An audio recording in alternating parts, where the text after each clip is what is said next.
સોનગઢ હાથી ફળિયામાં ધાર્મિક સ્થળ પર દબાણનો મુદ્દો ઉછળ્યો। સોનગઢ હાથી ફળિયા વિસ્તારમાં આવેલ પૌરાણિક મહાદેવ મંદિર આવેલું છે, જેની સામે પૌરાણિક કૂવો પણ આવેલ છે। વર્ષોથી હિન્દુ લોકો અહીં મંદિર તથા કૂવાની પૂજા કરતા આવ્યા હતા। અચાનક એક ઈસમ દ્વારા કૂવાના આજુબાજુ 3 માળની બિલ્ડિંગ બાંધી લેવામાં આવી।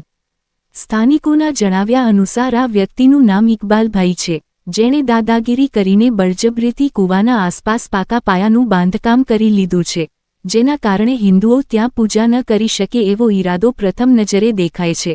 મળતી માહિતી મુજબ સ્થાનિક કોર્પોરેટરને અગાઉ ફરિયાદ કરવામાં આવ્યું હતું અને કોર્પોરેટરે નગરપાલિકાને જાણ પણ કરી હતી, પરંતુ કોઈ કાર્યવાહી ન થતાં સ્થાનિકોમાં રોષ ફેલાયો છે। અંતે સ્થાનિકોએ આજે ચીફ ઓફિસર સાહેબ સોનગઢ લેખિતમાં અરજી આપી છે। સ્થાનિકોના જણાવ્યા મુજબ જ્યારે પણ તેઓ ઇકબાલભાઈને પૂછવા જતા ત્યારે તે મારામારી કરવા ઊભો થઈ જતો અને ગાળી કરતો હતો, જેના કારણે લોકો ડરી જતા અને કોઈ આગળ આવતું નહોતું। હવે આ દબાણ દૂર કરવા માટે નગરપાલિકાની અરજી કરવામાં આવી છે। વિશ્વ હિન્દુ પરિષદના એક જવાબદાર કાર્યકરના જણાવ્યા અનુસાર જો આ દબાણ દૂર નહીં થાય તો તેઓ કલેક્ટર સુધી મુદ્દો લઈ જશે।